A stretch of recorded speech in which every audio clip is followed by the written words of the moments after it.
की चादर ने सबको लपेट रखा है, कि धुएं की चादर ने सबको लपेट रखा है, जानलेवा प्रदूषण ने सबको समेट रखा है।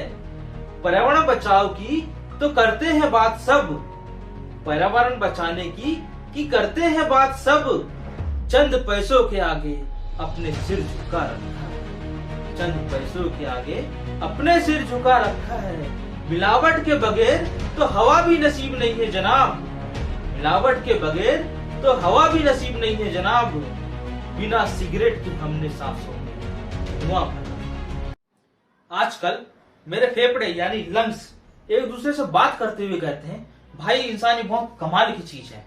पहले तो हमको ये सिगरेट बीड़ी स्मोकिंग करके खराब करता है, फिर उसके बाद पेड़ पौधे जंगलों को काट के खराब करता है।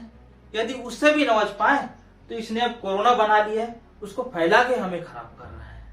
और इस बार तो हद ही पार कर दी उसने। जिस प्रकार से दिल्ली में प्रदूषण बढ़ रहा है वैसे ही प्रदूषण बढ़ा के हमें खराब कर रहा है।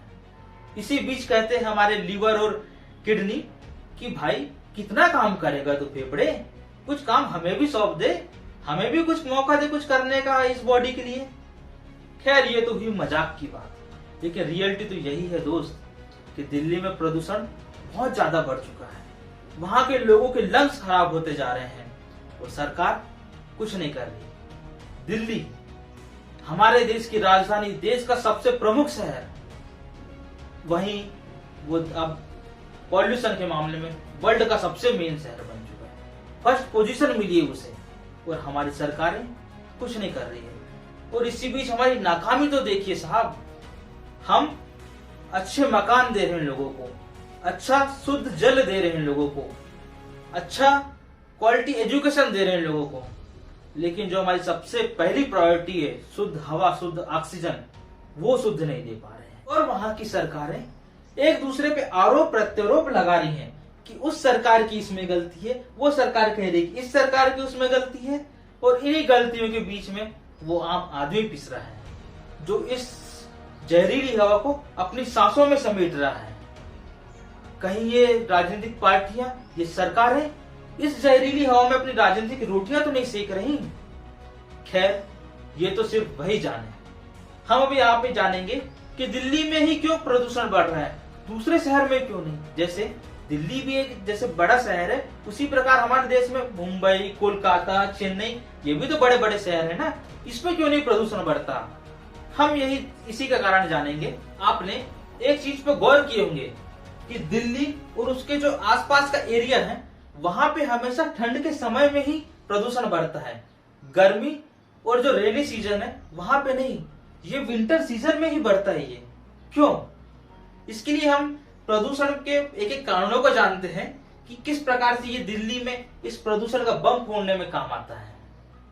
इसके लिए एक जैसे ज्योतिषी होता है, एस्ट्रोलॉजी, इसमें किसी विशेष ओकेशन के लिए सभी ग्रह नक्षत्रों का मिलन संयोग होता है, उसी प्रकार यहाँ पे दिल्ली में भी संयोग होता है। यहाँ ग्रह नक्षत्रों का नहीं, इन प्रदूषण के कारणों का संयोग होता है। सभी मिलजुल के प्रदूषण बढ़ाते हैं। कैसे, कौन कौन से कारण है? दिल्ली के पॉल्यूशन बढ़ने का पहला ग्रह है जनसंख्या। जितनी ज्यादा जनसंख्या उतना ज्यादा प्रदूषण। दिल्ली की जनसंख्या लगभग 2 से 2.5 करोड़ के बीच में है और सभी लोगों के पास लगभग एक एक व्हीकल तो है ही। ये व्हीकल ग्रीन फ्यूल से नहीं चल रहे हैं, ये वही पुराने फ्यूल से चल रहे हैं जो पॉल्यूशन को बढ़ाते हैं। क्या हम दिल्ली वाले लोग ग्रीन फ्यूल का यूज कर रहे हैं या पब्लिक ट्रांसपोर्ट का यूज कर रहे हैं? उतनी मात्रा में यूज नहीं कर रहे हैं, क्योंकि अभी भी हम हमारे पुराने व्हीकल में हैं जो ग्रीन फ्यूल से न चल के पॉल्यूशन बढ़ाने वाले फ्यूल से चल रहे हैं। क्या हमें इस बारे में सोचना चाहिए? और इसी पॉल्यूशन को बढ़ाने में हमारे व्हीकलों की हेल्प करती हैं ये इंडस्ट्रीज। दिल्ली और उसके आसपास के एरिया में लगी हुई इंडस्ट्रीज और वहां होने वाली वहां की अनकंट्रोल्ड एक्टिविटीज जो कि पॉल्यूशन बढ़ाने वाली गैस पैदा करती है, प्रोड्यूस करती हैं। क्या वो इंडस्ट्रीज एनवायरमेंट फ्रेंडली हैं? यदि नहीं है तो ये सबसे बड़ा सवाल है। और इसी पॉल्यूशन बढ़ाने वाले कार्यक्रम में भाग लेते हैं दिल्ली और उसके आसपास लोकेटेड ये 13 थर्मल पावर प्लांट और रिफाइनरीज जो कि दिल्ली का पॉल्यूशन लेवल बढ़ाते हैं। ये वही 13 थर्मल पावर प्लांट है जिसमें कोयले का यूज करके इलेक्ट्रिसिटी प्रोड्यूस करते हैं। कोयले जिससे जल के कुछ ऐसी गैसें निकलती हैं जो पॉल्यूशन लेवल बढ़ाता है। अब ये तो बात हुई कि ये सब जो चीजें, ये वाले फैक्टर हैं, ये तो साल भर चलते रहते हैं। तो दिल्ली में ठंड के समय ही क्यों पॉल्यूशन लेवल बढ़ता है? पूरे साल भर ही बढ़ना चाहिए ना। दोस्तों, ये पॉल्यूशन की आग तो साल भर जलते रहती है और इसी आग में घी का काम करती है दिवाली। जी नहीं, दिवाली में जलने वाले फायर क्रैकर, पटाखे जैसे रॉकेट, अनारदाने, छोटे छोटे बम, ये छोटे बम तो जरूर हैं लेकिन पॉल्यूशन का बड़ा बम है। धमाका कर देते हैं पॉल्यूशन का एक साथ। क्योंकि हम बेवकूफ हैं, बहुत बेवकूफ। गवर्नमेंट ने पूरी तरीके से पटाखों पे बैन कर दी थी, लेकिन हम तो बेवकूफ ठहरे। हम तो अभी मर रहे हैं, साथ में हमारे बच्चों को मारने के लिए भी प्लानिंग कर लिए हैं। ये हमारी ही प्लानिंग है। यदि हमारी प्लानिंग नहीं रहती तो हम शायद पटाखे नहीं जलाते। और हम पटाखे जलाने वाले बेवकूफ लोग हमारी गलती दूसरों के मत्थे पे थोपते हैं। पंजाब और हरियाणा के किसानों के मत्थे पे थोपते हैं, पराली के ऊपर। ये वही समय रहता है जब किसानों की फसल कटती है और खेतों में रहने वाला कचरा, कसी अपशिष्ट पदार्थ, पराली जिसे कहते हैं, वो जलाते हैं, जिससे उसका धुआं, प्रदूषण दिल्ली पे आता है। बेशक मानते हैं कि प्रदूषण उससे भी फैलता है, लेकिन फैक्ट है कि 30 से 40% ही प्रदूषण उससे फैलता है। बाकी का 60 से 70% ये तो दूसरा फैक्टर है ना। तो वेटेज किसका ज्यादा है, 30-40 वाला या 60-70 वाला? गलती हमारी है। हम क्यों हमारी गलती उनके ऊपर थोपे? वहां सरकार मैनेजमेंट करना चाहिए। सरकार को मैनेजमेंट करना चाहिए उन किसानों का, कि उनके पास उस पराली को मैनेज करने के कोई अदर ऑप्शन नहीं है। ऑप्शन है भी तो सिर्फ बड़े बड़े किसानों के पास है। छोटे किसानों को भी तो मौका दे इस चीजों का, तभी तो इस पे मैनेजमेंट अच्छा हो पाएगा। तो इस जो 30-40% का वेटेज को कम कर लिया जाएगा।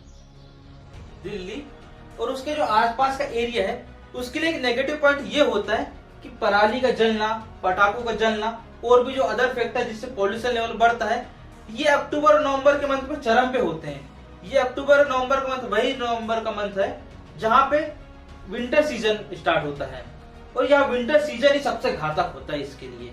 कैसे? देखिए, नॉर्मल कंडीशन में क्या होता है, जब भी हम धरातल से ऊपर की ओर जाते हैं तो तापमान में कमी आने लगती है। ये कमी ऐसी होती है, यदि हम 1000 मीटर ऊपर चले जाएं तो लगभग 6.5 डिग्री सेल्सियस तापमान कम हो जाएगा। और यही तापमान का कम होना अच्छा रहता है प्रदूषण के लिए। कैसे? ये जो तापमान कम, नीचे का तापमान ज्यादा रहने से नीचे की वायु गर्म होती है। जो गर्म वायु होती है वो स्वभाव में बहुत हल्की होती है, तो वो क्या करती है, अब ऊपर उठने की कोशिश करती है। ऊपर उठती है तो साथ में जितना भी प्रदूषण फैला हुआ रहता है उन प्रदूषण के साथ मिक्स हो जाती है और उसे भी, प्रदूषण को भी ऊपर ले जा लेती है। इस साइकिल में फिर वो ठंडी हवा नीचे आएगी, फिर वो प्रदूषण से गर्म होकर प्रदूषण को मिक्स करेगी और फिर ऊपर ले जा लेगी प्रदूषण को। अब ये तो हुई नॉर्मल कंडीशन की बात। विंटर सीजन में इसके अपोजिट काम होता है।